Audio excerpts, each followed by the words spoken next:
not morbidly obese, but you can be chubby and healthy. So think be healthy, not be skinny. Previously, where if you're eating weird junk food, it doesn't matter if you eat a little bit, you probably will still put on extra fat and you'll lose muscle. Hey guys, it's Hampton from Hybrid Calisthenics.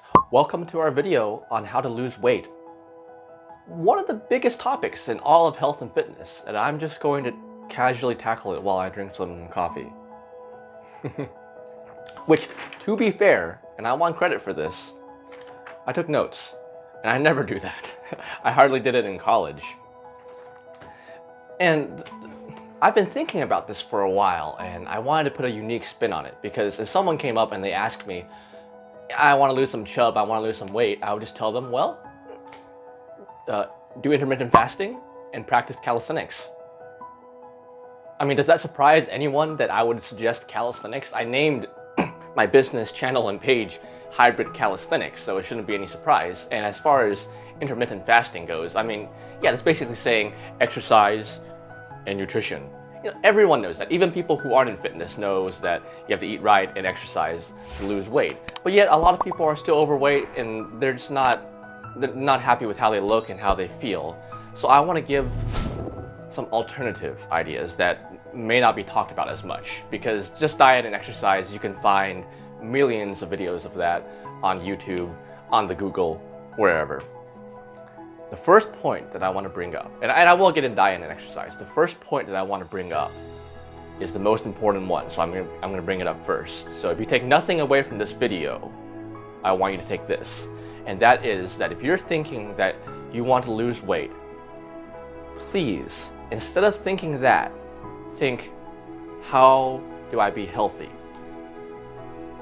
Instead of thinking, how do I lose weight, think, how can I be healthy? Because if you're healthy, then how you look on the outside, that just reflects how you are on the inside. So if you're healthy and everything's working well, okay, even if you have some extra chub, that will disappear soon. So if you focus on being healthy, the weight loss will come. And it's also important to think this, because if we think how to lose weight and we think about the outside and we think about, oh, well, I don't look good in a bikini, I don't look good in a swimsuit. That's how things, and not everyone goes this way, but that's how things like anorexia and bulimia pop up. And these things are bad and they kill people. Here's one of the things that separate my fitness page from other people's. How many videos have I done shirtless? Compared to the other fitness pages where they're shirtless just by default. It's not because I like clothing. Okay, let me tell you, I don't like clothing. My ideal life is something where I run around in a loincloth, swinging from trees and eating berries. I don't know why I'm that way. I just am. And I don't like clothing, but I put it on because like I don't like how look-based the fitness industry is, where it's like, yeah, this guy is buff, this girl is lean, and you know, like she has a big butt, and you know, like her arms are toned. That stuff is cool, but that should reflect how we are on the inside, not on the outside. By the way, this video is going to be a little bit more long form because I really want to delve into the things, in case you can't tell. And also, if we think about how to be healthy, we focus on fixing the inside, as opposed to how to lose weight, we think about fixing the outside. And if we fix the inside, there's two parts to that. There's a metaphorical and there's a literal part. The literal part is, so my father practiced Chinese medicine as long as I've known him. And he would always tell me when I was a kid that a lot of people aren't fat, they're swollen. You know, and you can look at that in a different, like Western medicine will look at that differently. But we've proven that if we eat a bunch of weird chemicals, that if our body doesn't know how to digest them, it turns them into fat. Even if you're not eating as many calories as like me, I eat a tremendous amount of calories. But if you're eating a bunch of junk food, and like there's all these, you know, I don't really like the idea that if you can't pronounce it, don't eat it, because dihydrogen monoxide is water, and you know, I just had trouble pronouncing that. But the principle stands to where if it's a weird chemical and it's not something that's found in nature necessarily, and you ingest it all the time, your body will turn it into fat because it doesn't know how to digest it. So that's the literal part. If your digestion is all messed up, you're probably not going to be as lean as you want unless you're very young, and that's not going to last very long. And the second part is the metaphorical thing, if you want to fix what's metaphorically wrong inside of you. And that is, it's no secret that in modern society, you know, you can blame it on social media or whatever, that a lot of people are depressed or anxious, and these things absolutely affect weight loss. I mean, I could list off a bunch of reasons, but I mean, first of all, if you're depressed, you're sedentary, and you don't want to move, and I mean, some people would argue that subconsciously you want to develop a physical appearance where you're warding off other people, not necessarily by being fat, but also just by being unhappy and you don't want to talk with other people. These are obviously fairly extreme cases, but you know, they're pretty common, and fixing depression is not something I can tackle in the same video that I'm telling you how to lose weight. But I think if you focus on the other parts of the list that I'm going to give, everything's holistic and it'll work. And of course, I should mention that exercise has been shown to be just as effective, if not more, as antidepressants for curing depression. Exercise is definitely good if you're depressed. So look up my other videos where I'm showing you calisthenics. Look up other videos where you're exercising. Just get out and do things. It's pretty hard for me to put on weight. All right. I know that makes a lot of people very angry. I'm sorry, but the stuff that I'm going to mention will help you out.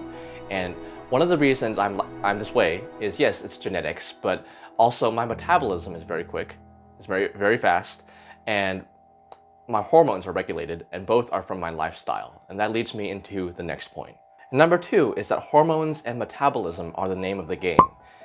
A lot of people are bound into calorie counting, you know, where they say, you know, if you want to lose weight, you have to eat at a caloric deficit, or if you want to gain weight, you have to eat at a caloric surplus. It means you have to, like, if you want to lose weight, you have to take in less than you're spending.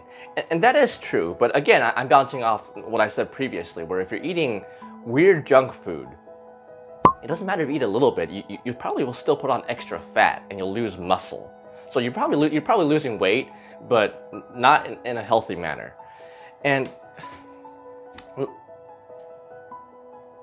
if you are older than your teens and you're watching this, and if you're a guy, you know, there was a time around when you're 12, 13, around like when you were about to hit puberty, to where you were still eating junk food, you were still playing Xbox or Nintendo or whatever, but over that summer, you suddenly had some muscle, you know, and then you didn't notice at the time because you were skinny, but you also lost some weight. And it's because you were going through puberty and your hormones, your testosterone was going way up, and that was helping you put on muscle and lose weight, even though you weren't living like a healthy lifestyle. You couldn't do that now. You'd be a tub of lard. Same for women. You know, as men and women get older, we tend to lose muscle and put on some fat. That's because our metabolism slows down and our hormones are messed up. So yes, caloric surpluses and caloric deficits do play an important role in whether we want to lose weight or gain weight. But also focus on things that regulate your hormones and increase your metabolism. For example, this could be rest. This could be exercising. This could be some breathing exercises. This could be cold showers. Again, that's more complex than this video will encompass. But focus on metabolism and hormones and not just calories. You'll probably have an advantage over your friends who aren't focusing on that. Number 3, calisthenics. I know I mentioned it at the beginning of the video, but it has to be said. I'm a big fan of calisthenics, of course.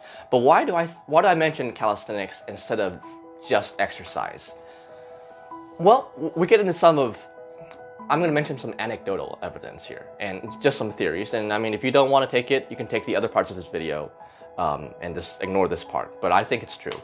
Where, first of all, the culture of calisthenics is different than the culture of, say, weightlifting.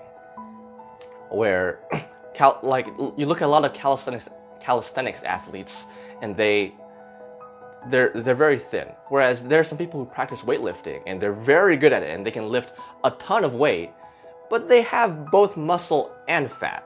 And I think the culture of that is you train big, you eat big, you sleep big, which is good. But I mean, if you're just wanting to lose weight and be lean, calisthenics seems to have an advantage over that. And my theory on that, and you can take it or leave it, is that our body adapts to what we want to do. So first of all, if you want, if your body thinks all you want to do is sit in front of the TV and eat potato chips and reach for the remote control, it gives you a great body for that. I mean, when you're chubby, you have a lot of relaxation room. You know, you're built for comfort, not speed, as my friend Carrie Chisholm would say. But if you want to lift yourself, which is what calisthenics is, if you're doing pull-ups, for example, your body recognizes that shedding fat is good for that. You know, if you're doing push-ups and you're heavy, and your body recognizes that you can lose fat, and you become better at that, then you're forcing your body to adapt to become more efficient at that exercise. Why that's different in weightlifting is that you actually have a benefit, even if it's not just muscle, from having some extra weight inside you. I'm not talking like being morbidly obese, but if you have some extra weight on you, even if it's fat and you're bench pressing or you're squatting, the extra leverage actually helps you lift that weight. So weightlifting, different culture, and also your body adapts in a different way than if you're doing calisthenics. Number 4, intermittent fasting.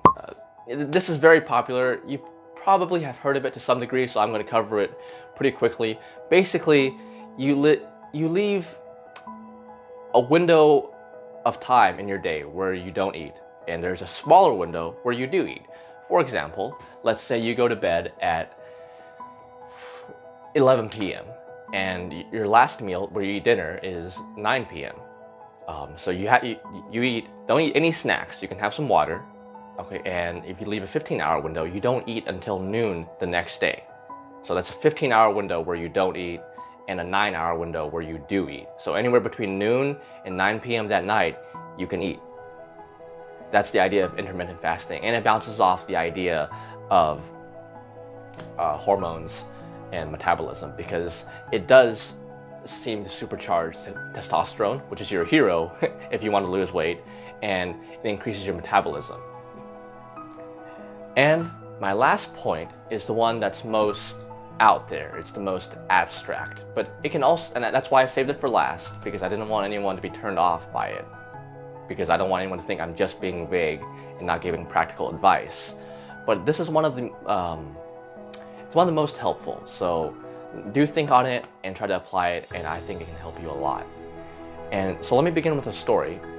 A good friend of mine, her father, unfortunately a couple years ago, had a heart attack, and he survived. But like, I was real worried, she was real worried, all his family, they were all worried about him. And you know, I sat down with her and I said, well, what can we do to help him? So we sat on our phones for hours and we Googled smoothie recipes, and because he worked all the time, and that was the thing. He was a very active person, but he just had to grab some food and go. So we looked up ways we could prepare quick meals for him, and we actually learned a lot about nutrition and recipes and exercise, you know, stuff that I didn't even know. And here's the thing. All that information was readily available on our phones anytime we wanted it. But through our entire lives, we didn't look it up until he had his heart attack. And as a result, we both eat more healthily. As a result, we're both applying that knowledge and using it to better our own lives. And it started because of someone else. Everyone's focused on themselves, but if we see another person that may be worse than us or in a similar position, and we think, how can we help this person? So in this case, it would be health and weight loss. Then something happens in our brain to where we try to provide for them, especially if it's for someone we love. So we may be biologically wired to care for people we love more than ourselves. I'm not sure. I just know that when we think about others and we think about how can we serve this person, stuff happens. When we create and provide and serve others, stuff happens. So that's the video. I mean, I may have to make multiple videos on how to lose weight. Obviously, it's a huge topic. Let me recap.